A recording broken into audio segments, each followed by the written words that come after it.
नमस्कार, आपका स्वागत है आपके अपने चैनल द फार्माकोर्स 2.0 पे। तो आज की इस वीडियो में हम बात करने वाले हैं फार्माकोथेराप्टिक्स इस सब्जेक्ट का। जो हमारा टॉपिक है हीमेटोलॉजिकल डिसऑर्डर्स, इसके बारे में हम पढ़ने वाले थे। तो हीमेटोलॉजिकल डिसऑर्डर्स में हम आयरन डिफिशियंसी एनीमिया और मेगालोब्लास्टिक एनीमिया, इन दो डिसऑर्डर्स के बारे में देखने वाले थे। उसमें से आयरन डिफिशियंसी एनीमिया के बारे में हमने लास्ट वीडियो लेक्चर में देखा। अगर आपने वो नहीं देखा होगा तो आप हमारे चैनल पर जाकर देख सकते हैं। आज के इस वीडियो लेक्चर में हम मेगालोब्लास्टिक एनीमिया से रिलेटेड देखने वाले हैं। मेगालोब्लास्टिक एनीमिया मतलब क्या होता है, ये किस तरीके से होता है, किस तरीके से डेवलप होता है, इसके कॉजेज़ क्या होते हैं, ये सारी चीज़ें आज के इस वीडियो लेक्चर में हम देखने वाले हैं। तो आइए स्टार्ट करते हैं।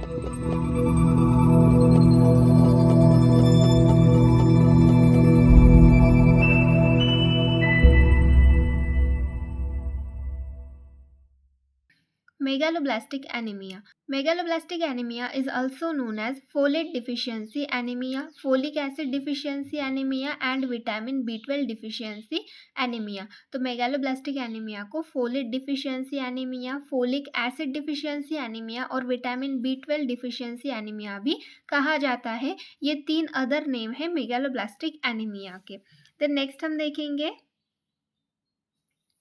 डेफिनेशन। मेगालोब्लास्टिक एनीमिया के डेफिनेशन क्या है उसके बारे में देखते हैं। Megaloblastic anaemia is a type of anaemia characterised by the formation of unusually large abnormal and immature red blood cells called as megaloblast by the bone marrow which are released into the blood। तो megaloblastic anaemia ये एक type का anaemia है जहाँ पर क्या होता है, जो रेड ब्लड सेल्स है, जो हमारे आरबीसीज होते हैं, वो यूजुअली लार्ज होते हैं, एबनॉर्मल होते हैं और इमैच्योर इस तरीके के आरबीसीज जो है वो फॉर्म होते हैं, वो प्रोड्यूस होते हैं, जिनको हम मेगालोब्लास्ट कहते हैं। हमारा बोन मैरो लार्ज एबनॉर्मल, जो नॉर्मल साइज होता है आरबीसी का, उससे बहुत बड़े आरबीसी फॉर्म करता है, इमैच्योर आरबीसी फॉर्म करता है, जो कि हमारे ब्लड में फिर रिलीज होते हैं। तो इसी कंडीशन को हम बोलते हैं मेगालोब्लास्टिक एनीमिया, क्योंकि जो आरबीसीज है उनका साइज बड़ा होता है, इसलिए उनको मेगालोब्लास्ट कहा जाता है। तो आप इमेज में देख सकते हैं, जो फर्स्ट वाली इमेज है वहाँ पर आपको नॉर्मल साइज दिया गया है, जो नॉर्मल आरबीसी का साइज होता है वो यहाँ पर आपको दिया गया है। और जो सेकंड इमेज है, सेकंड आप यहाँ पर देख सकते हैं, जो आरबीसी है उसका साइज बहुत ज़्यादा बड़ा है। तो अगर मेगालोब्लास्टिक एनीमिया है तो आपके जो आरबीसीज होते हैं वो इस तरीके से बड़े हो जाते हैं, साइज में बड़े हो जाते हैं और ये इमैच्योर होते हैं। तो इस तरीके से ये मेगालोब्लास्टिक एनीमिया हो गया। देन नेक्स्ट हम देखेंगे यहाँ पर बोन मैरो से रिलेटेड इन्फॉर्मेशन। अब मेगालोब्लास्ट जो है वो हमारा बोन मैरो जो है वो फॉर्म कर रहा है, ये प्रोड्यूस कर रहा है। तो बोन मैरो में ऐसी क्या प्रॉब्लम आ जाती है, बोन मैरो किस तरीके से रेड ब्लड सेल फॉर्म करता है, उसमें ऐसी क्या प्रॉब्लम आ जाती है जो कि ये साइज में लार्ज आरबीसीज फॉर्म करता है, उसके बारे में ये सारी चीज़ें हम वन बाय वन समझेंगे। तो बोन मैरो से रिलेटेड इन्फॉर्मेशन देख लेते हैं। बोन मैरो मतलब क्या होता है, तो bone marrow the soft spongy material found inside certain bones, जैसे कि ribs, vertebra, sternum, hip, shoulder bones and bones of the pelvis produce the main blood cells of the body. तो एक spongy material होता है, soft spongy material होता है हमारे bones के अंदर, हमारे जो बोन्स होते हैं उसके अंदर स्पॉन्जी सॉफ्ट सा मटेरियल प्रेजेंट होता है। हमारे रिब्स के बोन में, वर्टिब्रा के बोन में, स्टर्नम, हिप, शोल्डर बोन्स हो गए, पेल्विस के बोन्स हो गए, उनमें उनके अंदर एक स्पॉन्जी सॉफ्ट मटेरियल मिलता है, मटेरियल प्रेजेंट रहता है, जो कि हमारे जो मेन ब्लड सेल्स है उनको प्रोड्यूस करता है। इमेज में आप देख सकते हैं, यहाँ पर आपको नाम भी दिए गए हैं। तो बोन मैरो, ये जो आपका बोन है, बोन का अंदर का ये स्ट्रक्चर दिखाया गया है। तो बोन के अंदर ये जो रेड कलर का एकदम सेंटर में स्ट्रक्चर है, बोन मैरो, यहाँ पर आपको नाम भी दिया गया है बोन मैरो। तो ये जो सॉफ्ट स्पॉन्जी मटेरियल होता है यही हमारे ब्लड सेल्स को प्रोड्यूस करता है। तो ये हो गया हमारा bone marrow. When DNA synthesis is impaired, the cell cycle cannot progress from G2 growth stage to the mitosis M stage। तो जब आरबीसी का प्रोडक्शन होता है तो उस टाइम पे क्या होता है, जो डीएनए सिंथेसिस है, सेल साइकिल होती है वहाँ पर। अब आरबीसी भी एक तरीके के सेल होते हैं, तो जिस तरीके से सेल प्रोड्यूस होता है उसी तरीके से नॉर्मल आरबीसी का सेल प्रोड्यूस होगा, तो वहाँ पर भी डीएनए का सिंथेसिस होगा ही।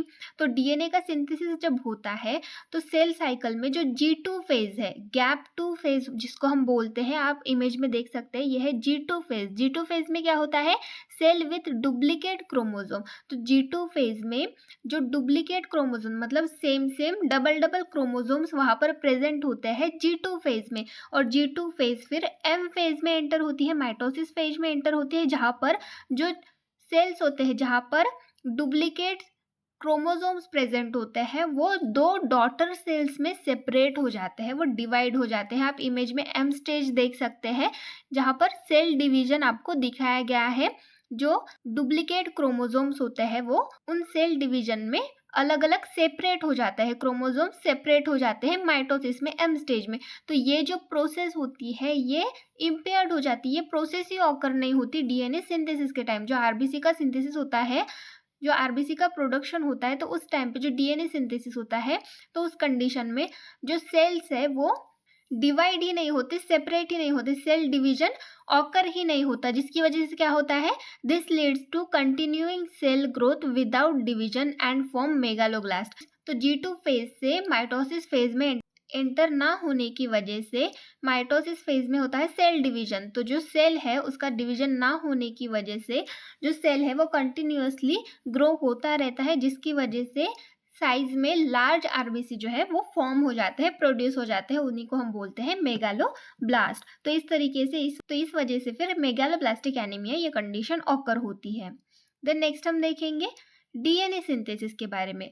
अब आप भी सोच रहे होंगे कि आरबीसी का फॉर्मेशन हो रहा है तो वहाँ पर डीएनए सिंथेसिस, तो मैंने अभी बताया कि आरबीसी भी एक तरीके का सेल होता है। तो सेल का जब भी सिंथेसिस, किसी भी सेल का सिंथेसिस होता है तो तब वहाँ पर डीएनए का सिंथेसिस सबसे पहले होता है। तो डीएनए सिंथेसिस होता है, तो डीएनए सिंथेसिस किस तरीके से होता है और क्या प्रॉब्लम ऑकर होती है जिसकी वजह से डीएनए सिंथेसिस जो है वो इम्पेयर्ड हो जाता है, ये यहाँ पर हम देखेंगे। तो DNA synthesis, vitamin B12 and folic acid play an important role as cofactor in the synthesis of DNA. तो जब भी आरबीसी का डीएनए सिंथेसिस होता है, रेड ब्लड सेल्स का जो डीएनए सिंथेसिस होता है, तो उस टाइम पे जो विटामिन B12 और फोलिक एसिड है ये इंपॉर्टेंट रोल प्ले करते हैं एज अ को फैक्टर करके। मतलब जो प्रोसेस होती है डीएनए सिंथेसिस की उसको स्टिमुलेट करने के लिए विटामिन B12 फोलिक एसिड जो है वो ज़रूरी होते हैं। Vitamin B12 also known as cobalamin या फिर साइनोकोबालामाइन भी इसको कहा जाता है, is an important cofactor in the homocysteine and amino acid metabolism, haemoglobin synthesis and myelination. तो विटामिन B12 जिसको साइनोकोबालामाइन या फिर कोबालामाइन कहा जाता है, ये एक इम्पॉर्टेंट फैक्टर की तरह एक्ट करता है होमोसिस्टीन मेटाबॉलिज्म में। होमोसिस्टीन मेटाबॉलिज्म, ये होमोसिस्टीन जो है ये एक तरीके का अमीनो एसिड है, तो इसको ब्रेक डाउन करने के लिए vitamin B12 essential role play करता है। हीमोग्लोबिन सिंथेसिस के लिए विटामिन B12 इंपॉर्टेंट को फैक्टर की तरह एक्ट करता है, और माइलिनेशन इस प्रोसेस में भी विटामिन B12 एज अ को फैक्टर काम करता है। तो ये इंपॉर्टेंट होता है। Vitamin B12 is required for the action of methionine synthesis. तो विटामिन B12 जो है वो मेथियोनिन सिंथेसिस के लिए रिक्वायर्ड होता है, ज़रूरी होता है, which convert homocysteine to essential amino acid methionine.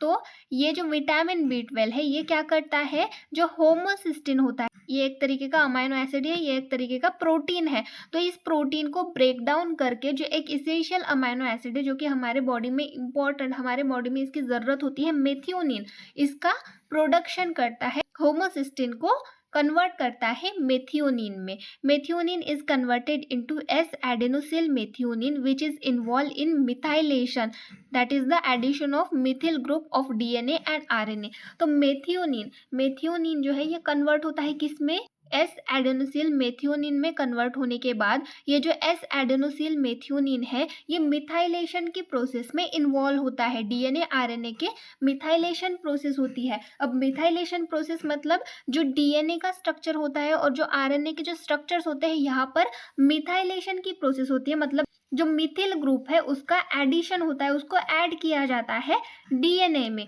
तो ये एक प्रोसेस बहुत ज़्यादा इंपॉर्टेंट होती है, तो इसके लिए विटामिन B12 जो है वो बहुत ज़्यादा इंपॉर्टेंट होता है। डीएनए में अगर मिथाइलेशन हुआ हो, मिथाइल ग्रुप जो है वो ऐड हो, तो उस टाइम पे जो डीएनए है वो प्रॉपरली काम करता है। कौन से टाइप पे किस तरीके के इफेक्ट शो करने हैं, ये सारी चीज़ें प्रॉपरली होती हैं। Then folic acid vitamin B9 जिसको हम बोलते हैं is a water soluble essential vitamin that is converted to tetrahydrofolic acid into the body. तो विटामिन तो फोलिक एसिड जो विटामिन B9 है, ये एक तरीके का वाटर सोल्यूबल विटामिन है जो कि टेट्राहाइड्रोफोलिक एसिड में कन्वर्ट होता है हमारे बॉडी में एंटर होके। This conversion is necessary for normal erythropoiesis, synthesis of purines, thymidylates and DNA synthesis. तो ये जो टेट्राहाइड्रोफोलेट है, ये जो टेट्राहाइड्रोफोलिक एसिड है, ये नेसेसरी होता है किसके लिए? इराइथ्रोपोइसिस। इराइथ्रोपोइसिस मतलब फॉर्मेशन ऑफ आरबीसीज, आरबीसीज के प्रोडक्शन के लिए टेट्राहाइड्रोफोलिक एसिड जो है वो इम्पॉर्टेंट होता है। टेट्राहाइड्रोफोलिक एसिड क्या करता है? ये हमारे बॉडी में प्यूरिन और थाइमिडाइलेट का सिंथेसिस करता है। प्यूरिन और थाइमिडाइलेट ये किस कंडीशन में काम आते हैं, ये क्यों ज़रूरी होता है? प्यूरिन ये नाइट्रोजनस बेस है, और नाइट्रोजनस बेस जो होता है वो डीएनए का एक बेस होता है। जैसे कि आप इमेज में देख सकते हैं, यहाँ पर आप देखिए एडेनिन, गुआनिन, ये दो प्यूरिन मॉलिक्यूल्स प्रेजेंट है, इन्हीं से ये डीएनए का स्ट्रक्चर बना है। ये नाइट्रोजनस बेस होते हैं डीएनए के। तो फोलिक एसिड जो है वो टेट्राहाइड्रोफोलिक एसिड में कन्वर्ट होता है, उसके बाद वो प्यूरिन्स का सिंथेसिस करता है, थाइमिडाइलेट का सिंथेसिस करता है, जिसकी वजह से जो डीएनए है वो प्रॉपरली उसका स्ट्रक्चर लेता है, डीएनए प्रॉपरली फॉर्म होता है, डीएनए का सिंथेसिस जो है वो प्रॉपरली होता है। तो उसके बाद क्या होता है? Any factor that result in deficiency of vitamin B12 और folic acid will lead to defective DNA synthesis। तो यहाँ पर आप देखिए, अगर विटामिन B12 की डिफिशियंसी हो या फिर फोलिक एसिड की डिफिशियंसी हो तो डीएनए सिंथेसिस डिफेक्टिव होता है। तो जैसे यहाँ पर हमने इंपॉर्टेंस अभी देख लिया विटामिन B12 का और फोलिक एसिड का, क्या इंपॉर्टेंस होता है डीएनए सिंथेसिस में? फोलिक एसिड तो टेट्राहाइड्रोफोलिक एसिड में कन्वर्ट हो जाता है, उसके बाद वो प्यूरिन्स का, थाइमिडाइलेट का प्रोडक्शन करता है, जिसकी वजह से जो डीएनए के बेस है वो बनते हैं। इस तरीके के डीएनए का सिंथेसिस होता है। साथ में विटामिन B12 हो गया, इसका भी रोल हमने देखा, ये किस तरीके से डीएनए के सिंथेसिस में काम आता है। तो अगर इनमें से किसी भी चीज़ की, विटामिन B12 की या फिर फोलिक एसिड की हमारी बॉडी में कमी है, तो उस कंडीशन में जो डीएनए सिंथेसिस है वो डिफेक्टिव होता है, वो प्रॉपरली नहीं हो पाता। Inadequate DNA synthesis result in defective nuclear maturation. अगर डीएनए सिंथेसिस जो है वो प्रॉपरली नहीं हो रहा है, तो उस कंडीशन में जो न्यूक्लियर मैचुरेशन है, जो हमारा न्यूक्लियस है वो प्रॉपरली तैयार ही नहीं होता, वो डिफेक्टिव रह जाता है। However, the synthesis of RNA and protein is not altered, so cytoplasmic maturation proceed in advance of nuclear maturation। तो यहाँ पर क्या होता है, डीएनए सिंथेसिस प्रॉपरली नहीं हो रहा है, पर जो आरएनए और प्रोटीन सिंथेसिस है वो प्रॉपरली हो रहा है, वो अल्टर्ड नहीं होता, जिसकी वजह से जो साइटोप्लाज्मिक मैचुरेशन है, जो साइटोप्लाज्म है वो प्रॉपरली बढ़ता रहता है, उसका मैचुरेशन प्रॉपरली बढ़ता रहता है, पर न्यूक्लियर मैचुरेशन नहीं हो पाता, वो डिफेक्टिव हो जाता है। Vitamin B12 is essential nutrient found in some food like meat, fish, eggs and milk. तो विटामिन B12 की अगर कमी है तो ये जो यहाँ पर कुछ फूड्स दिए गए हैं, मीट हो गया, फिश हो गया, एग्स हो गया, मिल्क हो गए, इनमें विटामिन B12 जो है वो बहुत ज़्यादा अमाउंट में पाया जाता है, तो ये लेने चाहिए। Some people can't absorb enough vitamin B12 from their food leading to megaloblastic anemia। तो कुछ लोगों में जो विटामिन B12 है वो प्रॉपरली एब्जॉर्ब नहीं हो पाता उनके फूड के थ्रू, इसीलिए उनको मेगालोब्लास्टिक एनीमिया हो जाता है। और यहाँ पर हमने देखा कि विटामिन B12 किस तरीके से डीएनए सिंथेसिस में काम करता है। तो अगर विटामिन B12 प्रॉपरली एब्जॉर्ब ही नहीं होगा तो इसकी कमी होगी, और हमारा डीएनए सिंथेसिस प्रॉपरली होगा क्या? नहीं होगा। तो इस कंडीशन में मेगालोब्लास्टिक एनीमिया जैसी कंडीशन ऑकर होती है। Megaloblastic anaemia caused by vitamin B12 deficiency is referred to as pernicious anaemia. तो मेगालोब्लास्टिक एनीमिया है किसी को और जो कि विटामिन B12 की डिफिशियंसी की वजह से हो रही, तो उसको हम पर्निशियस एनीमिया बोलते हैं। Folate is another nutrient that is important for development of healthy red blood sales. Folate ये एक इम्पॉर्टेंट न्यूट्रिएंट है। विटामिन B9 जिसको हम बोलते हैं फोलिक एसिड, ये भी इम्पॉर्टेंट न्यूट्रिएंट है जो कि हेल्दी रेड ब्लड सेल्स के डेवलपमेंट के लिए बहुत ज़्यादा ज़रूरी होता है। Folate is found in food like beef liver, spinach and sprouts. तो फोलेट बीफ लीवर में मिलता है, स्पिनच हो गए, स्प्राउट्स हो गए। Folate deficiency can also be cause by chronic alcohol abuse. अगर अल्कोहल बहुत ज़्यादा अमाउंट में ले रहे हैं तो उस कंडीशन में फोलेट की डिफिशियंसी हो सकती है। Since alcohol interferes with the body's ability to absorb folic acid, जो अल्कोहल होता है वो फोलिक एसिड को हमारे बॉडी में एब्जॉर्ब नहीं होने देता। हमारी जो बॉडी की एबिलिटी होती है फोलिक एसिड को एब्जॉर्ब करने की, उसके साथ ये इंटरफेयर करता है, जिसकी वजह से फोलिक एसिड की डिफिशियंसी हो जाती है। Pregnant woman are more likely to have folate deficiency because of high amount of folate needed by the developing foetus. तो प्रेग्नेंट वुमन में ज़्यादातर फोलेट की डिफिशियंसी होती है क्योंकि जो डेवलपिंग फीटस मतलब फीटस जो होता है वहाँ पर भी सेल डिवीजन होता है, वहाँ पर भी DNA सिंथेसिस होता है। तो उसके लिए भी विटामिन B12 फोलिक एसिड की बहुत ज़्यादा नीड होती है, बहुत ज़्यादा ज़रूरत होती है। तो उस कंडीशन में जो है प्रेग्नेंट वुमन को बहुत ज़्यादा डिफिशियंसी हो जाती है फोलेट की। तो इस तरीके से ये DNA सिंथेसिस की यहाँ पर हमने प्रोसेस देखी, साथ में कुछ फूड्स देखे जो कि विटामिन B12 रिच होते हैं। और यहाँ पर हमने सारी चीज़ें देख ली कि किस तरीके से विटामिन B12 और विटामिन B9 जो है वो DNA सिंथेसिस में काम करते हैं, RBC के DNA सिंथेसिस में किस तरीके से काम आते हैं, ये भी यहाँ पर हमने देख लिया। अब हम नेक्स्ट देखेंगे aetiology, causes of megaloblastic anaemia. Megaloblastic anaemia के कॉजेज क्या है? सबसे पहला है डिफिशियंसी ऑफ कोबालामाइन और विटामिन B12। विटामिन B12 की डिफिशियंसी की वजह से मेगालोब्लास्टिक एनीमिया होता है, और डिफिशियंसी ऑफ फोलेट, फोलेट की डिफिशियंसी की वजह से। देन नेक्स्ट हम देखेंगे पैथोफिजियोलॉजी। जो मेगालोब्लास्टिक एनीमिया है वो ऑकर किस तरीके से होता है, तो ये तो हमने DNA सिंथेसिस में और बोन मैरो में ही देख लिया कि किस तरीके से मेगालोब्लास्टिक एनीमिया, वहाँ पर हमने बहुत कुछ ऐसा देख लिया है जिससे आप पैथोफिजियोलॉजी जो है वो आसानी से समझ पाओगे। तो deficiency of vitamin B12 and folic acid, folic acid और विटामिन B12 की डिफिशियंसी हो जाती है हमारी बॉडी में। जैसे विटामिन B12 हमने देखा, तो विटामिन B12 में क्या होता है, ये मिथाइलेशन की प्रोसेस ऑकर करता है। मिथाइलेशन की प्रोसेस मतलब जो मिथिल ग्रुप है DNA और RNA में मिथिल ग्रुप ऐड करता है विटामिन B12, और फोलिक एसिड क्या करता है, प्यूरिन्स जो नाइट्रोजन बेस होता है उसका फॉर्मेशन करता है। तो इस तरीके से DNA जो है वो प्रॉपरली सिंथेसाइज हो जाता है, प्रोड्यूस हो जाता है। पर विटामिन B12 और फोलिक एसिड की डिफिशियंसी होने की वजह से प्यूरिन्स का प्रोडक्शन नहीं होगा, मिथाइलेशन की प्रोसेस नहीं होगी, तो DNA जो है वो प्रॉपरली सिंथेसाइज हो पाएगा क्या? नहीं हो पाएगा। तो डिफिशियंसी की वजह से क्या होगा, थायमिडाइलेट सिंथेज फंक्शन इम्पेयर्ड की वजह से जो थायमिडाइलेट सिंथेटेज है वो प्रॉपरली फंक्शन नहीं कर पाएगा, ये प्रोड्यूस ही नहीं होंगे। तो इसकी वजह से जो DNA सिंथेसिस है, DNA सिंथेसिस इंटरप्ट हो जाएगा, ये प्रॉपरली होगा ही नहीं, DNA प्रॉपरली सिंथेसाइज ही नहीं होगा, जिसकी वजह से फेलियर ऑफ न्यूक्लियर मैचुरेशन, जो हमारा न्यूक्लियस है वो प्रॉपरली डेवलप ही नहीं होगा, न्यूक्लियर मैचुरेशन फेल हो जाएगा, जिसकी वजह से क्या होगा, प्रोलिफरेशन ऑफ इराइथ्रोब्लास्ट। इराइथ्रोब्लास्ट मतलब क्या होता है, cell in bone marrow that develops into RBC, fail. तो प्रोलिफरेशन मतलब जो इराइथ्रोब्लास्ट है, जो सेल होते हैं बोन मैरो के जो कि RBC में डेवलप होते हैं, उनका प्रोलिफरेशन की प्रोसेस जो होती है वो फेल हो जाएगी, जिसकी वजह से सेल्स का रैपिडली डिस्ट्रक्शन होगा। कुछ सेल्स रैपिडली डिस्ट्रॉय होंगे और कुछ सेल्स जो है वो कंटिन्यूअसली ग्रो होते रहेंगे, क्योंकि उनका जो साइटोप्लाज्मिक मैचुरेशन है वो फेल नहीं होता, वो कंटिन्यूअसली होता रहता है। न्यूक्लियर मैचुरेशन फेल हो जाता है, जिसकी वजह से वो कंटिन्यूअसली ग्रो होते रहते हैं और साइज में बड़े हो जाते हैं, क्योंकि उनका सेल डिवीजन ही नहीं हो रहा है। वहाँ पर सेल डिवीजन ना होने की वजह से फिर वो कंटिन्यूअसली ग्रो होते हैं और नॉर्मल जो साइज होता है उससे बड़ा साइज उनका हो जाता है, उसी को हम बोलते हैं मेगालोब्लास्ट, और उस तरीके की कंडीशन को हम बोलते हैं मेगालोब्लास्टिक एनीमिया। तो इस तरीके से ये पैथोफिजियोलॉजी हो गई मेगालोब्लास्टिक एनीमिया की। देन नेक्स्ट हम देखेंगे कॉम्प्लिकेशंस। क्या कॉम्प्लिकेशंस आती है मेगालोब्लास्टिक एनीमिया की वजह से? सबसे पहला है permanent damage to the nervous system, हमारे नर्वस सिस्टम को परमानेंट डैमेज हो जाता है। पेरिफेरल न्यूरोपैथी मतलब क्या होता है, हमारे ब्रेन और स्पाइनल कॉर्ड के न्यूरॉन्स को छोड़ के जो बाकी के हमारे पेरीफेरी में न्यूरॉन्स प्रेजेंट होते हैं वो भी डैमेज हो जाते हैं।